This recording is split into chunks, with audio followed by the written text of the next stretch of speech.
250 वर्षांची गौरवशाली परंपरा. श्री क्षेत्र पैठण येथे जल्लोषात स्वागत. आपण पाहत आहेत ब्रेकिंग महाराष्ट्र न्यूज. संत एकनाथ महाराज षष्ठी महोत्सवासाठी पैठणकडे प्रस्थान करणाऱ्या दिंड्यांमध्ये अमळनेरकर दिंडीला विशेष मान आहे.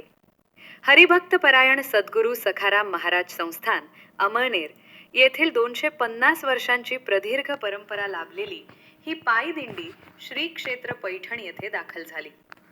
यावेळी पुष्पवृष्टी करत दिंडीचे उत्साहात स्वागत केले आणि भाविकांनी मोठ्या संख्येने दर्शन घेतले. वारकरी संप्रदायात या दिंडीला मानाचे स्थान आहे. अमळनेरकर दिंडीची 250 वर्षांची गौरवशाली परंपरा. पैठण येथील नाथांच्या मुख्य दिंडीच्या अगदी लगत मागे चालण्याचा मान पिढ्यानपिढ्या अमळनेरकर महाराजांच्या दिंडीला दिला जातो. या दिंडीचे एक महत्त्वाचे वैशिष्ट्य म्हणजे जोपर्यंत ही दिंडी नाथ समाधी मंदिरात पोहोचत नाही तोपर्यंत काल्याची दहीहंडी फोडली जात नाही.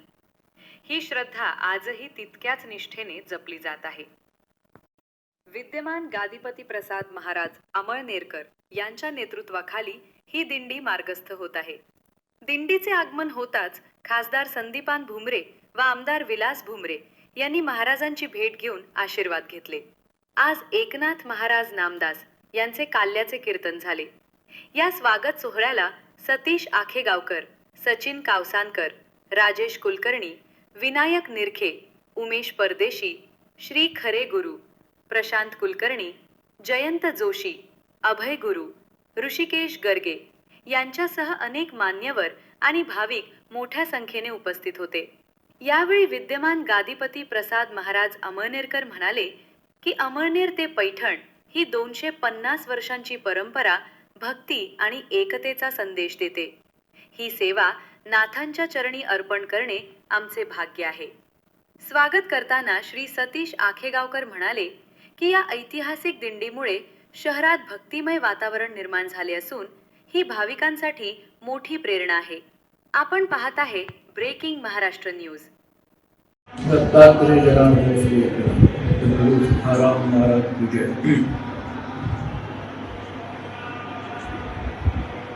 नाथषष्ठीचा उत्सव हा सद्गुरू सखाराम महाराज 10 पिढ्या आणि आमची 11वी पिढी आज त्या काळापासून त्या सगळ्यात हा नाथषष्ठीच्या उत्सवाला आम्ही येत असतो. येथील उत्सवाची ही परंपरा आहे. नाथांच्या प्रत्येक यामध्ये सद्गुरू सखाराम महाराज संस्थान अमळनेरकर यांना मानाचं स्थान दिलं गेलं आहे. पूर्वी त्यांच्या कोठी भांडाराला पंचमीला पूजा करून त्यांचं कोठी भांडार बनलं जायचं. काळानुसार हे सर्व बदललं आहे. पण त्यांच्या दिंडीच्या पाठीमागे आंबेडकरांची दिंडी आणि त्याच्यानंतर इतर सर्व बाकीच्या देवकर, वासकर, खेराडकर यांच्या सर्वांच्या दिंड्या चालायच्या. काळानुसार सर्व बदल झाल्यामुळे फक्त आज तयारीत आम्ही त्यांच्या पाठीमागे चालतो आहोत. आम्ही परंपरेला कुठेही वाद येऊ नये त्या पद्धतीने आजही आपली दिंडी नाथांच्या दिंडीच्या पाठीमागे चालते. म्हणून पहिले नारळ नवमीला आम्हाला दिलं जातं. तर कारण परंपरा त्यांनी टिकवली, आम्ही टिकवली. आज तागात टिकवली जाणार आहे, याच्या पुढे टिकणार आहे. संस्थांच्या कोणतीही गोष्ट करताना ती परंपरा टिकवेल आणि ती एकदा धरलेली परंपरा कशाही परिस्थितीत टिकवली गेली पाहिजे हा संस्थांचा एक पायंडा आहे आणि तो आज पाळला जात आहे. काळाच्यानुसार या सर्व दिंड्यांमध्ये किंवा याच्यामध्ये बदल होतो आहे. पण नाथांच्या मानाची दिंडी जी आहे त्या दिंडीच्या पाठीमागेच आम्ही चालायचं ही रूढी आजही, ही परंपरा आजही आम्ही त्याला ठेवलेली आहे. आणि हीच नाथांची कृपा, सद्गुरू तुकाराम महाराजांची कृपा आमच्यावर असू द्यावी आणि पुढची परंपरा याच पद्धतीने चालावी असा आशीर्वाद त्यांनी आमच्या पाठीमागे, त्यांची कृपा आमच्या पाठीमागे असावा एवढे बोलून माझ्या मी 2 शब्द सांगतो.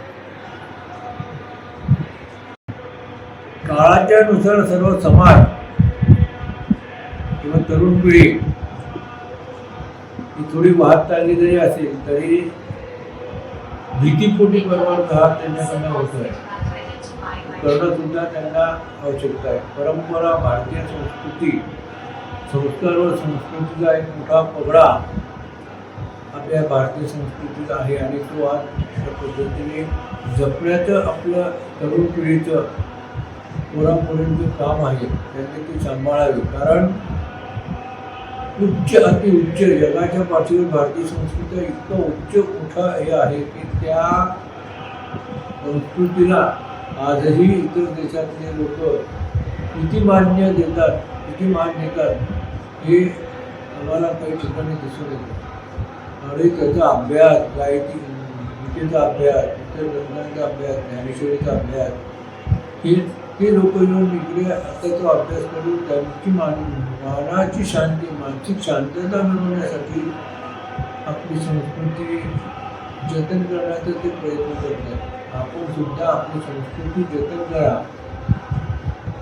कुठेही कोणतेही हे केलं जरी तरी आपण आपल्या संस्कृतीला तडा जाऊ नये याचं सर्व तरुण पिढीने लक्षात घेऊन आपली परंपरा, आपली संस्कृती, संस्कार आपण टिकवले तरच ती पुढे आपल्याला खूप मोठी कामास येणार आहे. म्हणून आताच्या पोरापोरींना एकच सांगणं आहे की कोणतेही आधुनिक कपडे जरी घातले असले तरी पोरींनी टिकली, बांगडी घातली पाहिजे, कारण तो स्त्रीचा शृंगार आहे. त्या टिकली बांगडी जर तिने घातली तर तिला ती फार शोभते, शोभून दिसते. तर तिने भान ठेवलं पाहिजे. पुराणे सुद्धा सकाळी घरातनं आंघोळ झाल्यानंतर तिला लावलाच पाहिजे. ब्राह्मणाच्या बरोबर त्यांनी स्नान संध्या केलीच पाहिजे. वारकरी असेल तर त्यांनी हरिपाठ वाचलाच पाहिजे.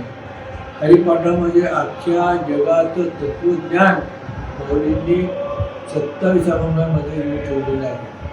ते जर आपण न चुकता वाचलं तर आपल्याला आपल्या जीवनाची घडी, आपलं जीवन कसं जगायचं, आपण कसं राहायचं, आपण कशा पद्धतीने आपण आपले संस्कार जपायचे ते त्या हरिपाठाच्या अभंगामध्ये दिलं आहे.